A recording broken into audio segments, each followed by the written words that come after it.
Han smilte mod hele Norge, men bak lukkede døre levede det noget andet blandt sine egne. En mørk skikkelse, som barna hans kaldte, den fremmede. Og denne hemmeligheden, den er først i dag blitt fortalt. I en bog, som nå ryster nationen. For det, som nordmænd troede de vidste om Rolf Kirkvaag, var bare den ene halvparten af et menneske, som egentlig aldrig lot se helt blive tjent.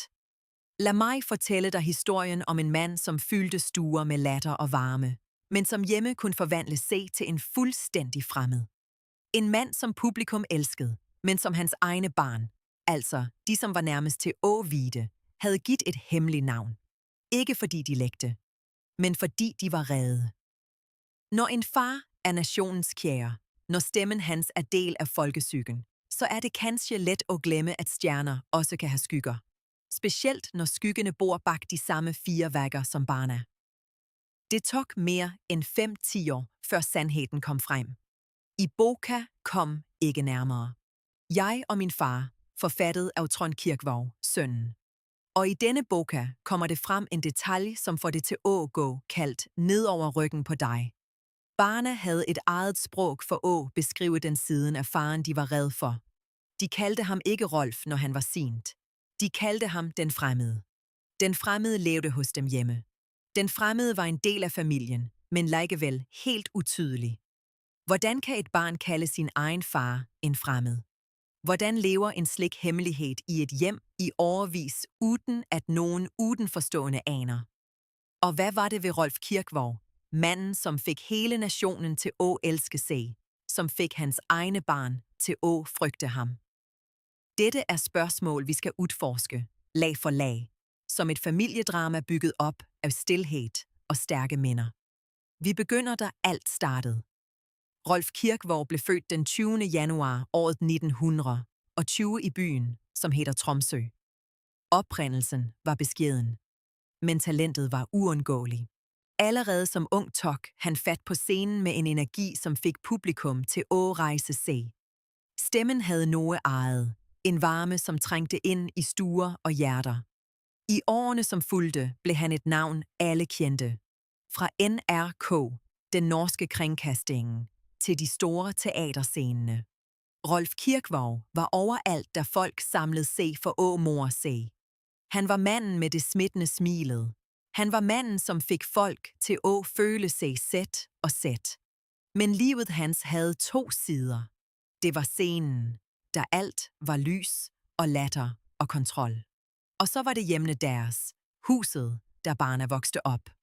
Der, ifølge det Trond skriver i boka si, fandtes det et mørke, som de voksne i husstanden aldrig snakkede om. Det var ikke altid til stede. Men det kom. Som regn, som pludselig slår ned på en ellers fin dag. Og når det kom, forandrede Rolf sig.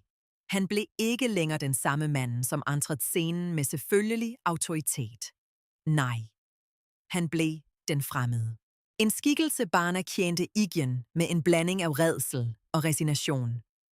Det, som er så ekstraordinært med denne historien, er, at den ikke handler om en ukendt mand. Rolf Kirkvaag var en af Norges mest elskede underholdere. Han havde programmer på fjernsynet, som folk samlede sig rundt. Han havde en karriere, som strakte sig over flere 10 år. Han havde fans i alle aldersgrupper. Men bag facaden, bag det vellydede navnet, levede det altså et dobbeltliv, som selv de nærmeste knapt havde ord for. Bortset fra, at de havde et ord. Den fremmede. Det ordet siger mere end 1000 analytiske psykologiske udtrædelser nogensinde kunne gjort. For hvordan beskriver du som barn en mand, som elsker dig, men som du er red for? Hvordan sætter du ord på det paradokset, at faren din både er tryg og skræmmende på samme tid? Det er netop det, som skete i Kirkvaag-familien. Barna fandt sit eget sprog for at navngive det, som foregik. De stak det ikke under en stol. De havde ingen mekanisme for at bearbejde det heller. I stedet for skabte de et vokabular, som fungerede både som advarsel og som overlevelsesstrategi. Den fremmede var ikke Rolf. Den fremmede var en mørk version, som boede i den samme kroppen. Og nu, alle sammen, lad os gå dybere ind i denne historien. For vi har bare så vidt skrabet i overfladen. I det næste kapitlet skal vi møde et vidne. Et menneske, som var der, som så den fremmede på nært hold. og som har tiet i årevis, fordi det var tryggest slik. Men som nu endelig har bestemt sig for åsnakke. Hvad skete egentlig bak lukkede døre i det kirkvaugske hjem?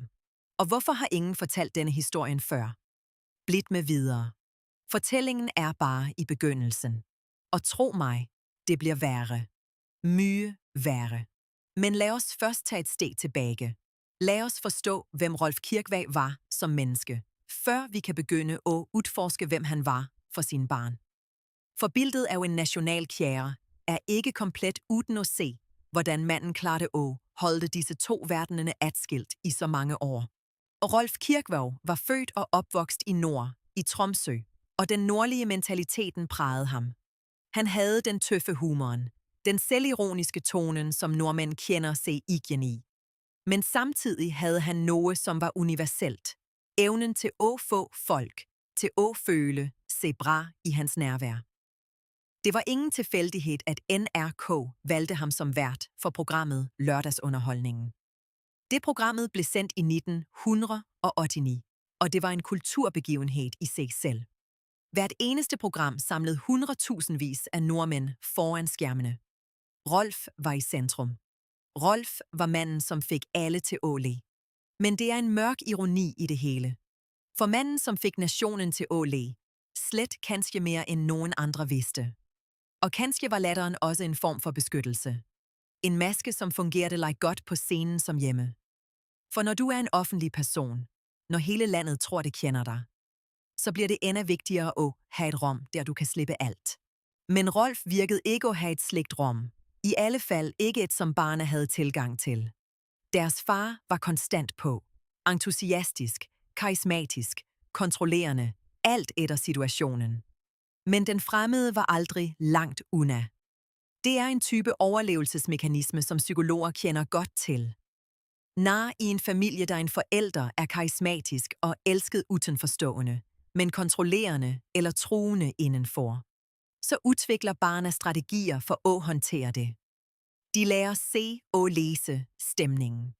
De lærer se, når de skal holde sig una. De skaber et indre sprog for at advare hver andre uden, at de voksne skjønner det. Slik var det også i Kirkvaag-familien. Den hemmelige kodeksen var den fremmede. Men denne koden blev ikke delt med nogen utenforstående. Den blev opbevaret som et slags våben i et barns arsenal af selvforsvar. Nu lurer du kanskje på, hvordan det kunne være muligt at holde dette skjult. Hvordan kunne et slikt dobbeltliv eksistere i et moderne norsk hjem, i et samfund, som havde alt, god økonomi, offentlig opmærksomhed, en far, som var elsket af masserne? Svaret er, at slike hemmeligheder er de mest slidestærke af alle. De holder sig selv i live gennem stilhed. Gennem den fælles forståelsen, at noget bare ikke snakkes om. Fordi at snakke om det ville betyde at afsløre en sandhed, som ville være uhyggelig for alle involverede, inkluderet Rolf selv. Og kanskje var det netop derfor barna valgte at tie. Ikke bare af frygt for repressalier, men også af en dyb og sorglig loyalitet. For hvordan fortæller du verden, at manden, du er stolt af, manden, som er nationens kære, også er den fremmede? Hvordan bærer du den dualiteten? Det er et spørgsmål, som følger dig hele livet.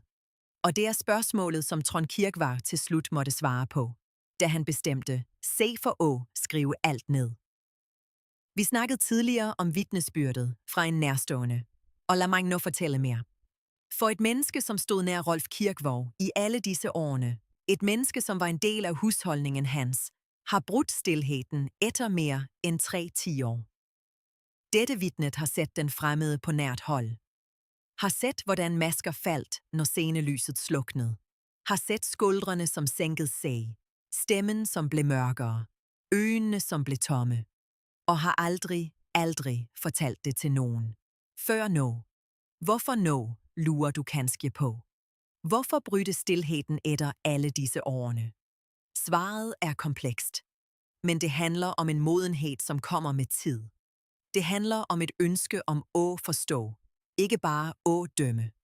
Og det handler om en erkendelse af, at hemmeligheder som dette, de forgifter ikke bare den, som bærer dem, men også de rundt. At bryde stilheden er ikke forræderi. Det er helbredelse. selv om det er smertefuldt. Specielt fordi det er smertefuldt. I det næste kapitlet skal vi gå endnu dybere. For vi skal snakke om de øjeblikkene, da den fremmede blev endnu mere fremtrædende. Da konfliktene i hjemmet eskalerede til et punkt, der selv Rolf Kirkvags karriere hang i fare. For ja, det fandtes øjeblik, der den mørke siden ikke bare var synlig for Barna, men for alle, som var i nærheden. Selv på NRK begyndte folk at mærke, se noget. Men hvem torde at sige noget? Han var Rolf Kirkvag, nationens kære. Han kunne ikke være den fremmede samtidig. Eller kunne han det? Vi skal udforske det i næste kapitel. For der venter en afsløring, som Anna ikke har blivet fortalt i sin fulde bredde. Og tro mig, den vil forandre måden, du ser på manden med det smittende smilet. Blidt med. Det var en kvæld i 1993. NRK havde sending fra et stort underholdningsarrangement i Oslo. Rolf Kirkvag var blandt artisterne. Publikum var som altid begejstret. Kameraerne fangede latteren, smilende, applausen. Men bag scenen, ifølge vidner, som nu endelig har turt at snakke, var luften tyk af spænding. Rolf havde drukket. Ikke første gangen. Og heller ikke den sidste. Men denne gang var det anderledes. Han havde haft en krangel med en nærstående tidligere på dagen. En, som gik dybt. Og da han indtrådte scenen, var det en spænding i kroppen hans, som de fleste så bort ifra. Men de, som kendte ham, de, som havde set den fremmede, de vidste, at noget var galt. Og de var redde for hvad, som ville ske, når kameraerne sluknede og kulisserne faldt. Dette er kernen i det, vi snakker om. Den doble eksistensen til en mand, som havde alt. Alt, bortset fra åbenheden om, hvem han egentlig var. For Rolf Kirkvag var ikke bare en underholder. Han var et symbol. Et symbol på det gode liv, på varmen, på fællesskabet. Og symboler falder ikke bare. De bliver fældt. Og i dette tilfælde var det kanskje ingen andre end Barna selv, som havde magten til at ændre narrativet. Fordi de havde levet med den fremmede. De havde set ham i øjnene. De havde turt at give ham et navn. Et hemmeligt navn, som var deres eget. Men det er ikke alt. For i skyggene af Rolf Kirkvags karriere ventede det andre figurer. Mennesker, som stod ved hans side i offentligheden, men som havde helt andre agendaer bag scenen. Den første af disse er Sonja. Sonja, hans kone gennem mange år. En kvinde, som ifølge kilder havde en position i Rolfs liv, som var lige kompliceret som alt andet der. For Sonja var både hans tryghed og hans fængsel. Den, som holdt ting sammen, og kanskje også den, som med vilje eller utilsigtet holdt hemmelighederne i live. Vi skal snakke mere om Sonja i næste kapitel. For rollen hendes i denne historien er ikke så enkel, som man kanskje skulle tro. Hvordan var det at være kona til en mand, som var elsket af alle, men som kanskje var helt anderledes, når ingen så på? Det er et spørgsmål, som fortjener mere end et overfladisk svar. For ægteskabet til Rolf og Sonja varede i årevis. De havde barn sammen. De delte et hjem. Men et vidne, som har stået nær dem begge, fortæller, at det bag facaden af det perfekte ægteskabet fandtes det dybe sprækker. Spændinger, som blev mødt med en type stoicisme, som var karakteristisk for den tiden. Man snakkede ikke om slægt. Man ordnede op selv. Man holdt masker oppe. Og det er kanskje den største tragedien af alle. At et menneske med så mye talent, så mye karisma, så mye at give, ikke fik hjælp, da han trængte det. At systemene rundt ham, NRK, industrien, til og med familien, valgte at se bort ifra tegnene. For det var enklere sådan. For alle undtaget Rolf selv, og kanskje specielt Barna. Men de havde ikke noget valg. De var barn. De havde den fremmede. Og de havde ingen andre våben end at kalde ham det. Det er en skammelig stilhed, dette. En kollektiv enighed om at overse det, som var for nært. Og det er netop derfor historier som dette er så vigtige. For i dag, når Trond Kirkvags bog ligger i boghandlene, når den bliver læst af Titus Ener og nordmænd, så bryder den denne stilheden. Den tvinger os til at se, til at spørge, til at anerkende, at kærlighed og rædsel kan eksistere i samme hjem, i samme relation, i samme menneske. Og det er kanskje det mest menneskelige ved Rolf Kirkvaag, at han var akkurat det, et menneske, med alt det indebærer af lys og skygge, og at vi alle havde en tendens til at glemme det, fordi det var enklere at elske et symbol end at elske et menneske med alle dets modsigelser. Men symboler falder, mennesker forbliver, og spørgsmålet, som bliver hængende i luften, er dette. Hvad havde sket, hvis nogen havde turt at spørge Rolf selv? Hvad sker bak lukkede døre? Hvad havde sket, hvis den fremmede havde blivet mødt med forståelse i stedet for frygt? Vi ved ikke. Men vi ved, at barnet hans havde fundet sin egen løsning. De kaldte ham den fremmede. De havde givet ham et navn, som var både sandt og forfordelig. Og de havde båret den hemmeligheden i alle disse årene, til trods for at det var en tung byrde at bære alene. Forbind dig med os i næste kapitel. Der skal vi snakke om Sonja. Om hvad som skete, da Rolf og Sonja blev kendt.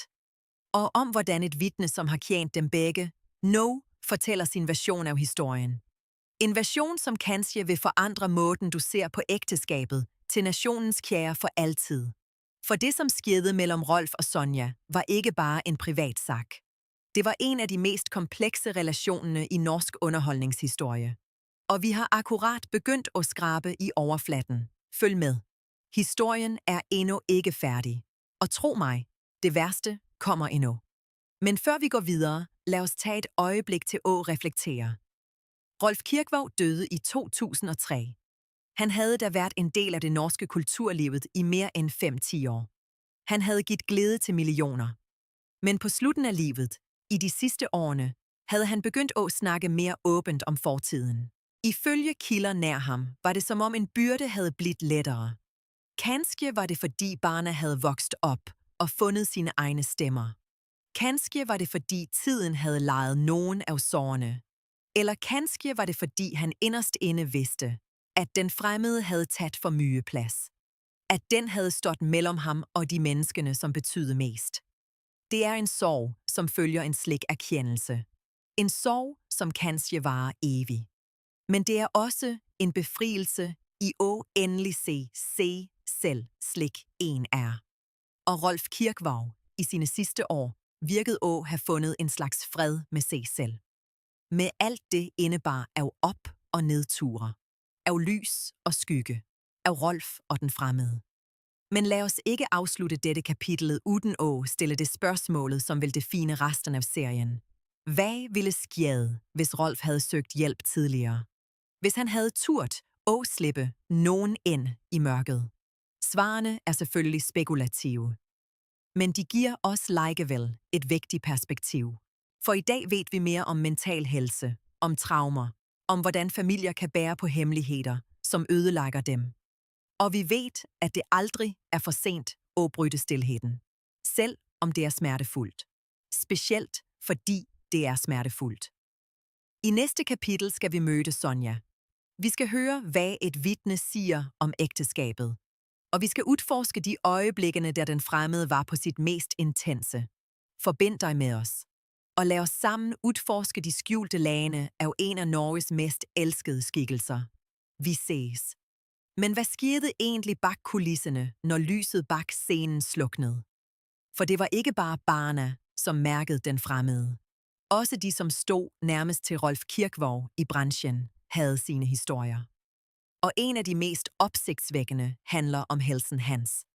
En helse, som ifølge dokumenter, vi har fået tilgang til, var langt mere skak, end nogen nogensinde fik vide. I mere end 10 år skal Rolf Kirkvaag have levet med en diagnose, som blev holdt skjult for publikum, for NRK-ledelsen og for de fleste af hans nærmeste. En diagnose, som ville have ændret alt, hvis den havde blivet kendt. Men presset på at holde karrieren i gang var større end hensynet til helsen. Og slik blev Rolf Kirkvaag en mand, som gik på scenen med et smil, mens kroppen hans var i opløsning. Lad mig fortælle dig, hvordan dette var muligt. Vi snakker om en periode, som strækker sig fra midten af 1970 og ind i 1990.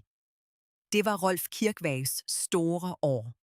Programmet Lørdagsunderholdningen havde gjort ham til et husnavn. Koncerterne var udsolgt. Forespørgslerne fra fjernsynet strømmede på. NRK havde planer om at lade ham lede en af flere programmer. Men bag facaden af denne succesen, ifølge en live-journal, som vi har fået bekræftet eksisterer, havde Rolf et helseproblem, som gradvis forværrede sig. Problemer med hjertet. Problemer, som krævede mediciner, opfølging, hvile. Alt det Rolf ikke havde tid til. For karrieren gik foran alt andet. Altid. Og NRK vidste det. Ledelsen på 1986 vidste, at Rolf trængte operation. Men de valgte at lægge det bort. For det var en stor produktion på gang. En, som ikke kunne udsættes. Så operationen blev udsat. Flere gange. Mens Rolf fortsatte at smile foran kamera. Det, som er ekstra chokkerende, er, at vi nu ved, at lægen, som behandlede ham dengang, har udtalt sig anonymt til ulike kilder. Han fortalte, at Rolf kom til kontroltimer med synlige tegn på udmattelse. Svarte ringer under øjnene. Hænder, som skal let, når han signerede papirer. Men så snart Rolf entreede NRK's bygninger, forvandlede han sig. Smilet kom tilbage. Energi strålte fra ham. Og alle, som så ham, tænkte, at alt var bra. At Rolf Kirkvaag havde det bra. Men det var en præstation. En præstation af et menneske, som havde lært se og skjule alt, som var vondt. For det var forventet af ham. Fra publikum, fra NRK, fra alle, som havde bygget op myten om manden med det evige smilet. Og Rolf spilte med. Han spilte med, fordi det var alt, han vidste, hvordan han skulle gøre. Men lad os gå endda dybere ind i dette. For historien om Rolf Kirkvaags skjulte helseproblem er ikke bare en historie om en mand, som ignorerede kroppen sin. Det er en historie om et system, som havde mærket ham som en ressource. En ressource, som ikke havde råd til at blive syg.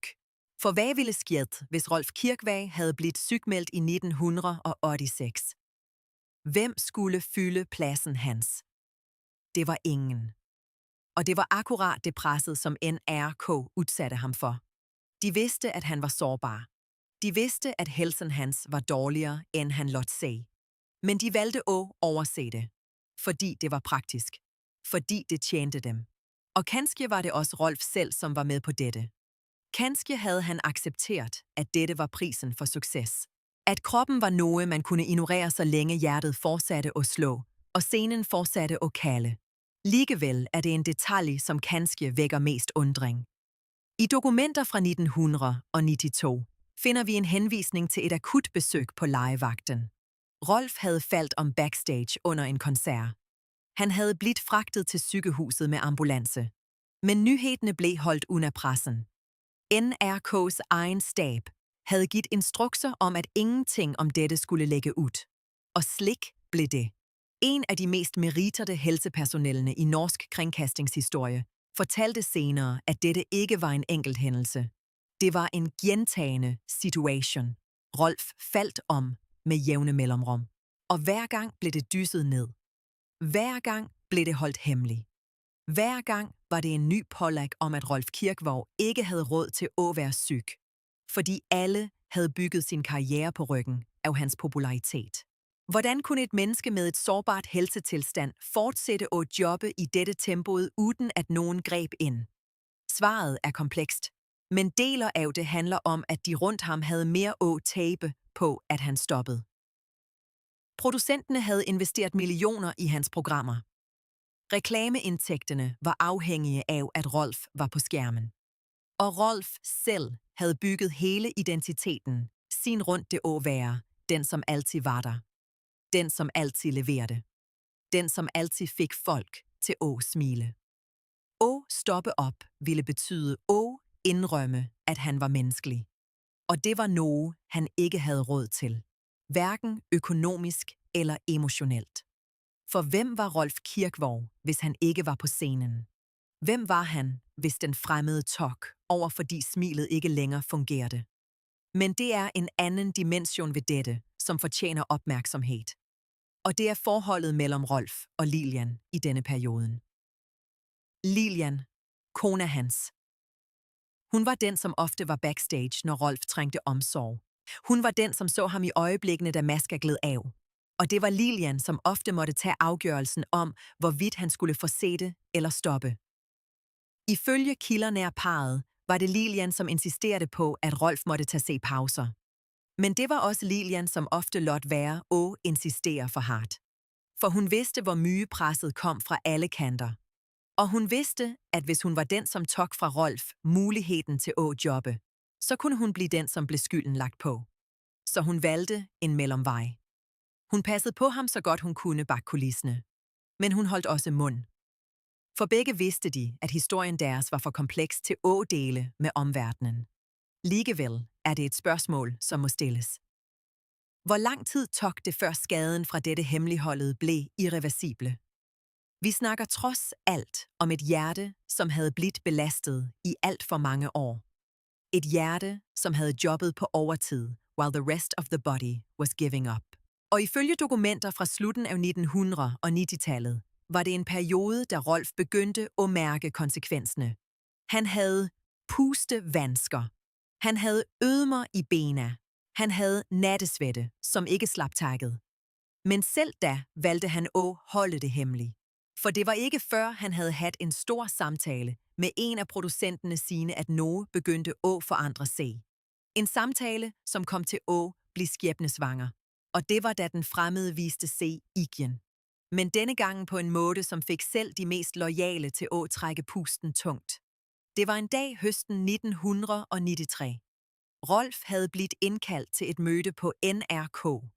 Ingen vidste helt hvorfor. Men rygtet gik backstage. Nogen sagde, det handlede om fremtiden hans. Andre spekulerede i, at det handlede om kontraktens længde. Men den sande grunden var en anden. Og denne grunden havde ingenting med helse at gøre. Den havde med magt at gøre. For bag kulisserne på NRK havde det dannet sig en gruppe. En gruppe, som havde taget afgørelser om Rolf Kirkwaugs karriere, uden at han selv var blivet informeret. En gruppe, som havde diskuteret ham bag lukkede døre. Som havde sat ham på en liste. Og som nu havde bestemt sig for at handle. Denne gruppen bestod af 5 navn. 3 af dem var højtplacerede ledere i NRK. Et fjerde var en producent, som havde jobbet med Rolf i mere end et 10 år. Det 5. navnet har vi ikke klart at bekræfte, men kilder antyder, at det var en person fra reklamebranchen. Et menneske med bånd til store annoncører.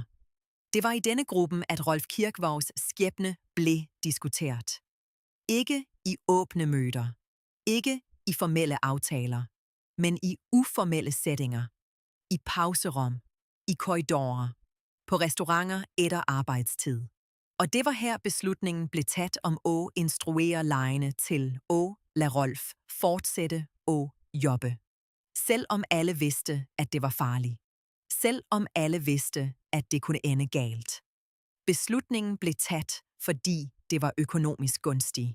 Og det var akkurat den typen beslutninger, som aldrig kommer frem i historierne om Norges mest elskede underholder. Men hvad var egentlig grunden til, at denne gruppen havde slike interesser i Rolf Kirkvaug?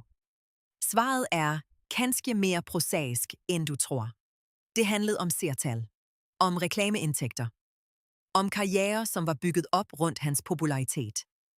Når en mand bliver så populær, at han bliver synonymt med en kanal, så bliver han også en mærkevare. Og mærkevarer sælger ikke bare sig selv.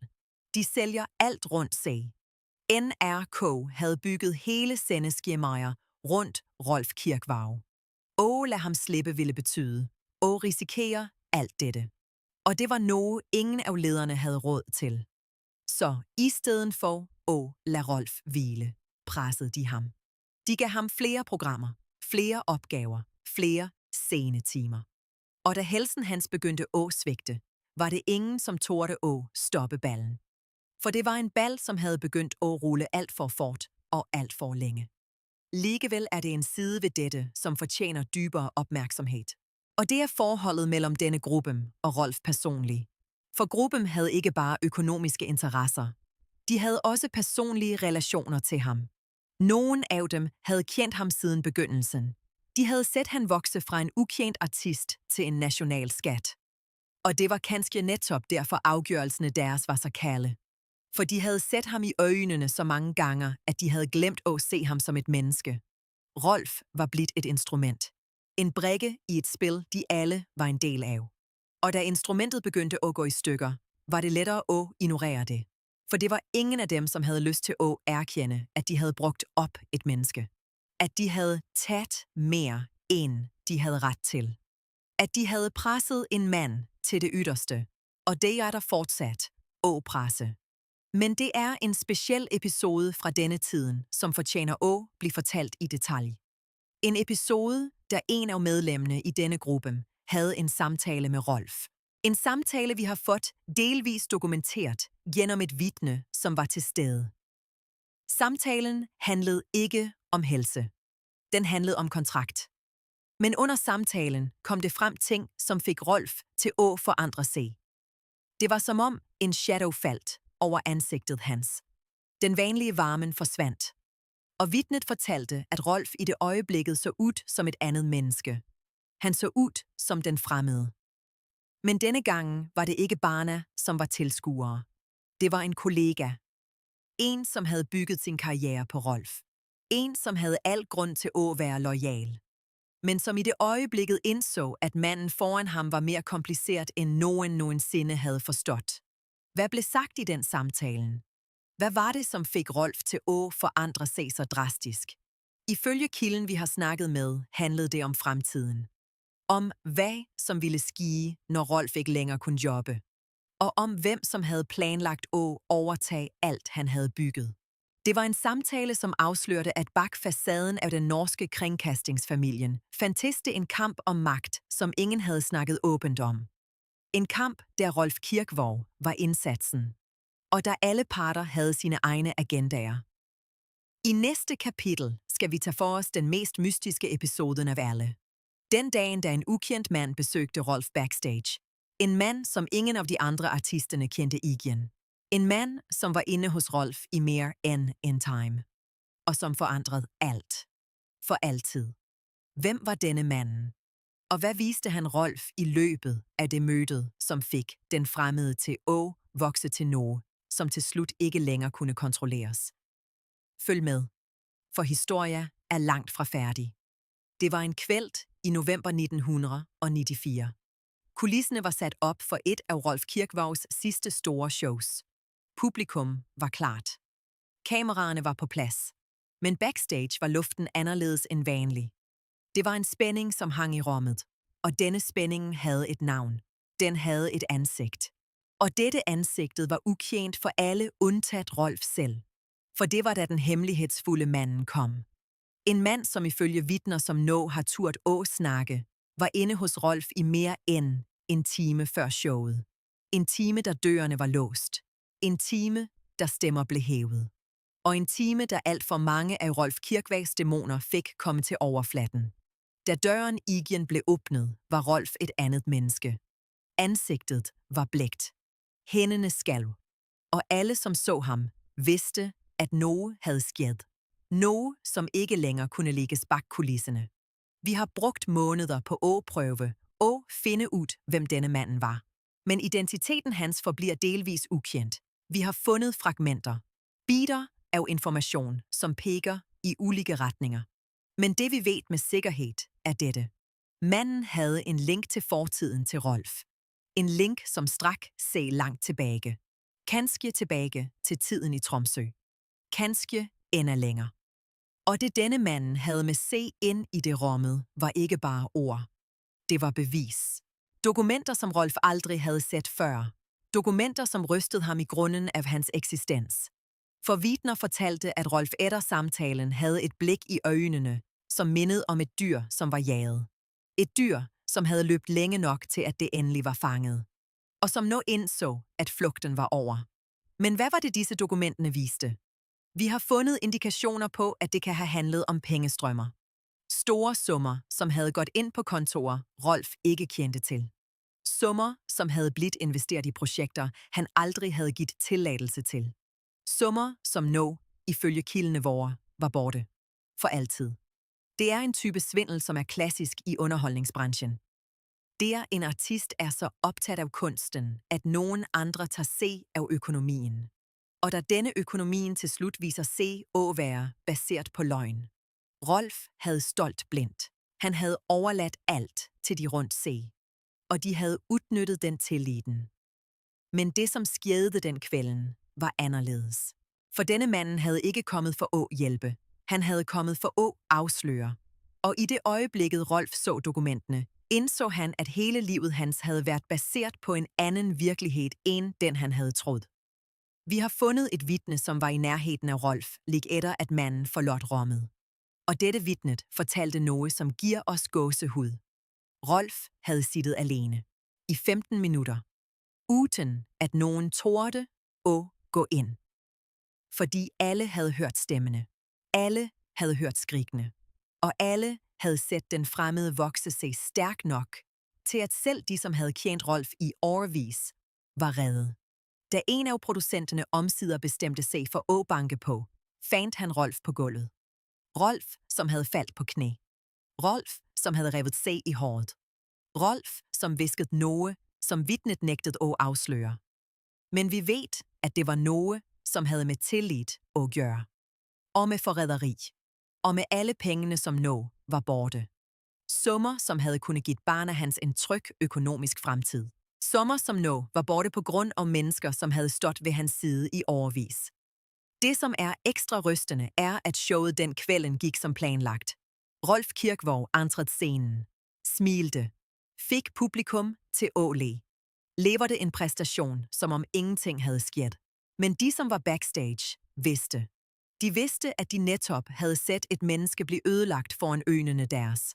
Og de vidste, at de ikke kunne sige noget. For Rolf var nationens kære. Rolf var manden, alle elskede. Og det å afsløre, at han havde faldt sammen bak scenen, ville være å afsløre noget, som alle havde valgt at overse. Så stilheden blev opretholdt. Også den kvelden. Også i dagene, som fulgte. For det var en stilhed, som havde blivet en del af systemet. En stilhed, som beskyttede alle, bortset fra Rolf selv. Men hvad skete med pengene? Det er et spørgsmål, som fortsat venter på svar.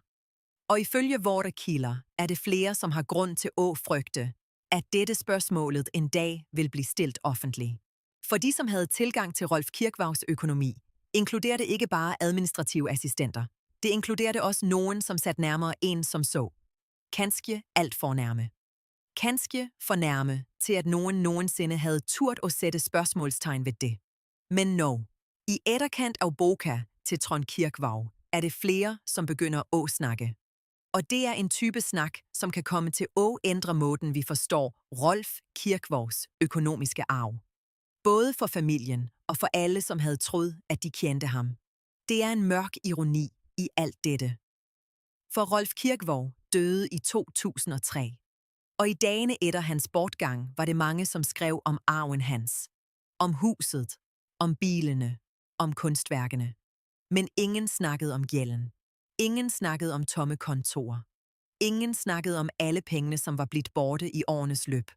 Og kanskje var det, fordi det var enklere at elske et minde, end at granske et bo. Så stilheden fortsatte. Også efter, at Rolf var borte. For det var lettere at tie om en død mand, end at afsløre sandheden om en levende. Men hvad havde denne mand egentlig fortalt Rolf den kvelden? Hvilke dokumenter havde han vist ham?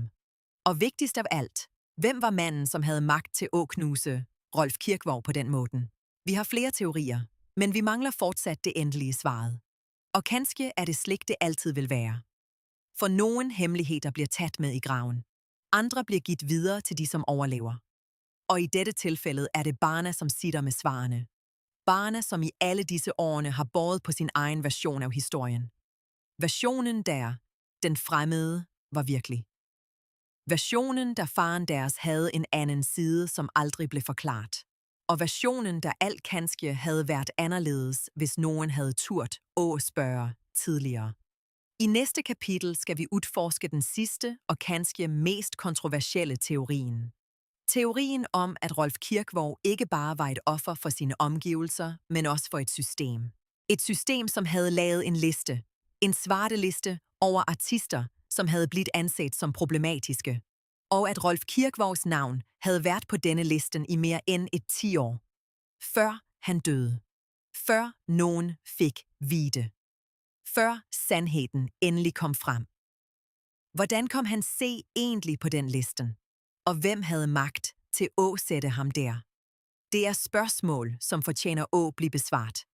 For sandheden er, at vi alle har blivet lurt. Ikke af Rolf Kirkvaag selv, men af systemet, som havde bygget op myten om ham. Et system, som havde brugt ham, og der retter glemt ham.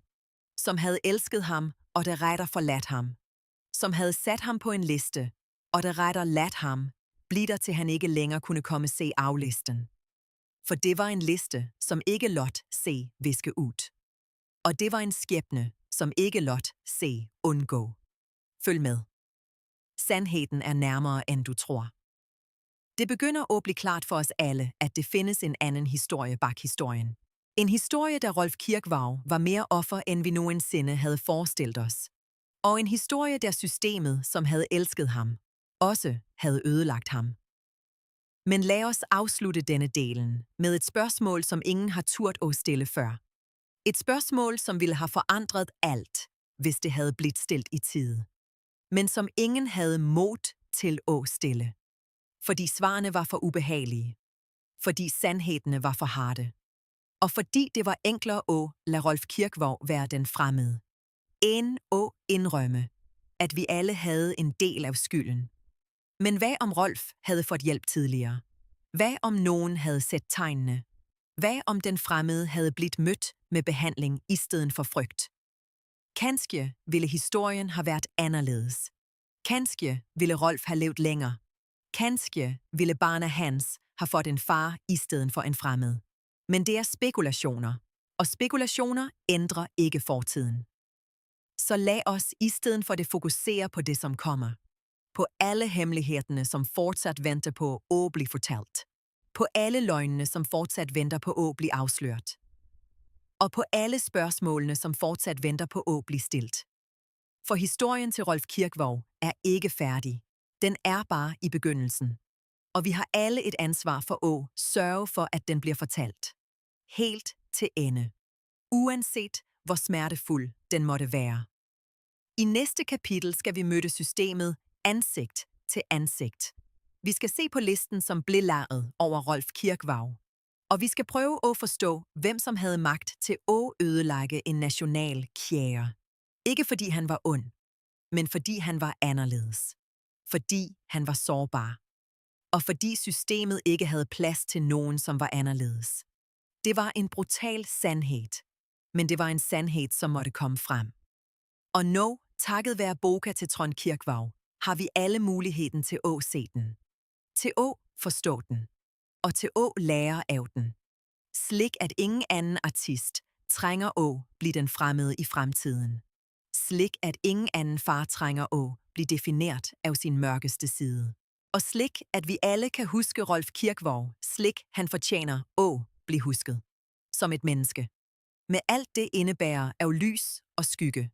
Af styrke og sårbarhed. Og af alle de hemmeligheder, som fortsat venter på at blive fortalt. Historien er ikke færdig. Følg med. Den mystiske figuren fra kældermødet havde efterladt se mere end bare en rystelse. Han havde efterladt et spor af papirer, som nu begynder at give svar. I bunden af en gammel kuffert, som havde stået uberørt i en lagringskælder uden for Oslo i mere end 10 år, fandt Trond Kirkvaag et dokument på 14 sider. Det var datet den 3. marts 1970. Det bar Rolf Kirkvaags signatur på sidste side. En signatur, som virkede skælvende, som om hånden havde været sag i sidste sekund. Advokaten, som havde udformet det, var for længst borte fra denne verden. Men arkivet, hans levede. Og da Trond tog kontakt med kontoret, fik han et svar, som fik alt til at stoppe op. Dette dokumentet havde aldrig været fremlagt i noget offentligt arkiv. Aldrig i nogen retssal. Aldrig delt med nogen udenfor en yderst liten kreds. Det havde eksisteret i tavshed i nøjagtigt 30 år. For dette var ikke et vanligt artistkontrakt. Klausulene var udformet med en præcision, som bare kyndig juridisk kompetence kan producere. Hvert honorar, hver kringkastingsbetaling, hvert opgør fra platesal og optrædener. Alt skulle gennem et forvaltningsselskab, som Rolf aldrig havde stiftet selv. Han fik et fast månedligt beløb til at leve af. Alt andet blev forvaltet af andre. Selskabet havde adresse i Oslo, men de reelle beslutningstagerne dukkede aldrig op i nogen offentlig sammenhæng. Ifølge en juridisk ekspert, som har gransket dokumentet, grænser dette til det, som i dag ville blive kaldt systematisk udnyttelse af en artists manglende kunskap om lovværket. Det mest oprørende er ikke selve kontrakten. Det mest oprørende er, at Rolf signede den i en periode, da han var særlig sårbar. 1973 havde været et tungt år for ham. En vigtig relation havde gået i opløsning. Helsen sendte de første advarselssignalerne, og han ønskede over alt andet at slippe det administrative og fokusere på scenen. De, som præsenterede dokumentet, fremstillede det som en forenkling. En frigøring til at gøre det, han var god til. Men det var det stik modsatte. Fra det øjeblikket, han satte pennen mod papiret, havde han givet fra se kontrollen over sin egen fremtid til mennesker, han stolte blindt på. Da Trond Kirkvaag forstod, hvad han holdt i hænderne, satte han ifølge egne ord stille længe. For dette dokumentet forklarede noget, familien aldrig havde grejet at sætte ord på. Det forklarede den konstante uroen i hjemmet, farens nevrotiske trang til altid at have mere at gøre, aldrig at tillade sig ro, altid at springe videre. Rolf havde løbet efter en karriere, som egentlig allerede var solgt. Han havde produceret rigdom til andre, mens han selv modtog et fast beløb, tilpasset et enkelt liv. Ikke et liv med barn, med et hus, som krævede ressourcer, med et ansvar, som voksede for hvert år, som gik. Det findes en speciel bitterhed i dette. Rolf Kirkvaag var ikke en mand uden skarpsindighed. Han havde navigeret i en branche, der man måtte være på vagt hele tiden. Og alligevel havde nogen fundet den ene sprækken. Det ene øjeblikket, da han var sårbar nok til at skrive under på noget, han ikke fuldt ud forstod. De, som stod bag dette dokumentet, havde studeret Rolf længe nok til at vide nøjagtigt, når det rigtige øjeblikket kom. Det er den typen sårbarhed, systemet aldrig glemmer at udnytte. Hvem var egentlig menneskene, som udformede dette dokumentet, og fandtes det andre artister fra den generationen, som endte op i de samme usynlige lænkene? Det, som slog Trond Kirkvaag først, da han begyndte at grave i kuffertens indhold, var ikke summen eller dokumenterne i sig selv. Det var et navn, som gik igen på side efter side. Et navn, som hverken Rolf eller nogen i familien havde hørt før. Et navn, som fandtes der, svart på hvidt, som en af underskriverne, som et vidne, som en medskyldiger. Og dette navnet skulle komme til at forandre alt, Trond troede han vidste om sin egen barndom. Vi skal snakke om den 6. personen. Om manden, som havde stået ved Rolf Kirkvaags side siden de første dagene i Tromsø. Om et venskab, som strakte sig tilbage til 1905, da begge var unge og fulde af drømmer. Men et venskab, som ifølge de nye dokumenterne havde taget en vending, ingen havde forudset. Den 6. personen hed Arne. Arne Haugen. Og ifølge det, vi forstår, lever han i dag et tilbagetrukket liv i en lille kommune nord for Trondheim. Vi har forsøgt at få tak i ham i flere uger. Han har ikke svaret på henvendelser. Men vi har snakket med mennesker, som kendte ham. Og det, de fortæller, er historien om et venskab, som gik fra loyalitet til forræderi. Arne Haugen mødte Rolf Kirkvaag først i 1958. De var begge unge mænd med store ambitioner. Rolf havde stemmen og scenetalentet. Arne havde forretningssans og et skarpt blik for hver, som kunne sælges. I begyndelsen var partnerskabet perfekt. Arne var Rolfs manager længe før nogen brugte det ordet. Han var den, som bookede koncerter, forhandlede kontrakter, tog sig af alt det praktiske, mens Rolf fokuserede på kunsten. I årene, som fulgte, voksede begge. Rolf blev et kendt navn. Arne blev en magtfaktor i baggrunden. Men et sted på vejen forandrede noget sig. Og det, som havde begyndt som et venskab, blev til noget andet. Noget mørkere. Noget, som havde med penge at gøre. Og med kontrol. Ifølge kilder, vi har snakket med, var det Arne, som først introducerede Rolf for advokaterne, som udformede den berygtede kontrakten fra 1973. Det var Arne, som satte ved siden af Rolf, da han signede det. Det var Arne, som forsikrede ham om, at dette var den bedste løsning. At det ville give Rolf frihed til at gøre det, han elskede mest. Men dokumenterne, vi nu har tilgang til, fortæller en anden historie. De viser, at Arne modtog procenter af alt, Rolf tjente. At han havde en hemmelig aftale med forvaltningsselskabet, som sørgede for, at Rolf aldrig fik vide, hvor mye han egentlig var værd. Det var et svig udført i venskabets navn. Og det var et svig, som varte i mere end 30 år. Hvordan lever du med en slik hemmelighed? Hvordan ser du et menneske i øjnene hver dag og later, som alt er normalt? Det er spørgsmålet, vi stillede os, da vi læste dokumenterne. Og svaret, antager vi, er, at du enten bliver et monster selv, eller så drukner du i din egen tavshed. Men Arne Haugen var ikke alene. Ifølge kilder, vi har snakket med, havde Rolf Kirkvaag et netværk af mennesker, som på ulike måder havde interesser i at holde ham i et greb. 2 skal have kommet fra kringkastingsbranchen og have til opgave at sikre, at Rolf altid var tilgængelig for NRK, uanset helsetilstand. En 3. skal have været en platechef, som havde interesser i at holde Rolf bundet til et selskab. En 4. skal have været en skatteadvokat, som havde udformet strukturen, som gjorde det muligt at flytte pengestrømmer, uden at nogen stillede spørgsmål. Den 5. var Sonja, Rolf Kirkvaags kone. Og ifølge det, vi forstår, havde ikke Sonja samme rolle som de andre. Sonja var ikke der for at tjene penge. Sonja var der for at holde Rolf rolig. For at sørge for, at han aldrig stillede de gale spørgsmålene. For at være den, som tog sig af ham, når den fremmede viste sig. Men som en del af rådet var hun også bundet til tavshed. En tavshed, som varte i alle årene deres. Det er en af de mest hjerteskærende oplysninger i denne sagen. At Sonja, kvinden, som skulle være Rolf tryghed, i realiteten var en del af systemet, som undertrykte ham. Vi har fundet et brev, skrevet af Sonja selv, datet 1993. I brevet, som aldrig blev sendt, skriver hun til Rolf. Hun skriver, at hun ved, hvad som foregår. At hun har vidst længe. Og at hun er lei, for at hun ikke turde at sige ifra. Men brevet blev aldrig sendt. I stedet blev det fundet i en skuff blandt hendes personlige ejendeler efter hendes bortgang i 2018. Det blev fundet af en slægtning, som ikke vidste, hvad hun skulle gøre med det. Og nu, mange år senere, er brevet kommet til rette. Med spørgsmålet om, hvordan et menneske kan elske nogen så mye, at det vælger at tie, når sandheden kunne have sat ham fri. Men hvad med Margareta? Vi nævnte hende tidligere. Og det er på tide, at vi fortæller mere. Margareta Lindqvist var psykolog. Hun havde specialiseret sig på kunstnere og deres mentale helse. I 1984 havde Rolf blivet henvist til hende af en kollega, som havde lagt mærke til, at han trængte hjælp. Margareta mødte Rolf til 3 samtaler. 3 samtaler, da Rolf, ifølge hendes notater, begyndte at åbne sig for første gang på mange år. Han snakkede om barndommen i Tromsø. Om presset fra scenen. Om angsten, som aldrig slap taget. Og om den fremmede.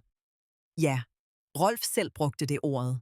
Han fortalte Margareta, at barnet havde givet ham et navn. Et navn, han var ræd for. Et navn, som fortalte mere om familien hans end han nogensinde havde turt at indrømme. Margareta noterede alt. Og hun var klar for at starte et behandlingsoplæg. Men så skete det nu. Det var under den 4. time. Rolf havde netop sat sig, da døren åbnede sig. Der stod Arne Haugen. Rolf blev blæk. Margareta spurgte, hvem det var. Rolf svarede ikke. Arne gik ret bort til stolen, satte sig ned og sagde, at timen var over. Rolf protesterede ikke. Han tog på sig jakken og forlod rummet uden et ord. Margareta fik aldrig vide, hvad som blev sagt mellem de 2. Men hun fik vide senere, at Rolf havde blivet anbefalet ikke at fortsætte behandlingen. Af helsemæssige årsager fik hun vide. Årsagerne var aldrig medicinsk begrundet. Og med Margareta Lindqvist fortalte senere til en kollega, at dette var en af de værste oplevelser i hendes karriere. At se et menneske, som havde begyndt at åbne sig, blive lukket igen. Af mennesker, som havde mere magt over ham, end han selv havde over sit eget liv. Hvordan var det muligt? Hvordan kunne et helt system lade en mand forblive fanget i en slik situation i så mange år? Svaret er desværre enkelt. Fordi det tjente for mange. Fordi Rolf Kirkvaag var en guldhøne, som lagde gyldne æg for alle rundt ham. Fordi det var enklere at lade ham lide i stilhed end at risikere, og miste alt, man havde bygget op rundt hans popularitet. Og fordi de, som kunne have hjulpet ham, var de samme, som havde mest at tabe på, at han blev frisk. Det er en ond cirkel, som har gått i mange norske kulturfamilier. Og det er en cirkel, som først brydes, når nogen tør at stille de umulige spørgsmålene. Når nogen tør at afsløre det, som har været holdt skjult. Og når et samfund endelig er klar til at høre sandheden. Det er, når vi kommer til den sidste og kanskje mest dramatiske episoden i Rolf Kirkvaags liv. Den, som forener alle trådene. Den, som forklarer, hvorfor den fremmede til slut tok fuldstændig kontrol. Og den, som kaster lys over alt, som har blitt fortalt i denne serien. Lad mig fortælle dig om den natten i 2002. Mindre end et år før Rolf Kirkvaag forlod os for godt. Det var sent på høsten. Rolf havde været syg i flere uger. Lene havde givet ham besked om at hvile. NRK havde udsat alle programmer. Alt var roligt. For første gang på mange år var det ingen, som krævede noget af Rolf Kirkvaag.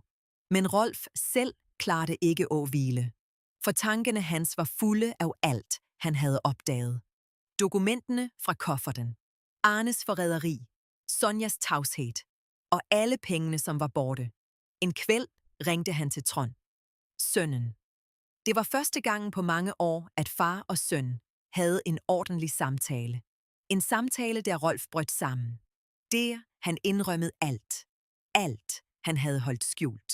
Alt, han havde skammet sig over. Og alt, han havde ladt gå ud over barna. Trond lyttede. Og i modsætning til alle de gange Rolf havde prøvet at snakke før, lyttede Trond uden at dømme. For Trond var ikke længere et barn, som var red for den fremmede.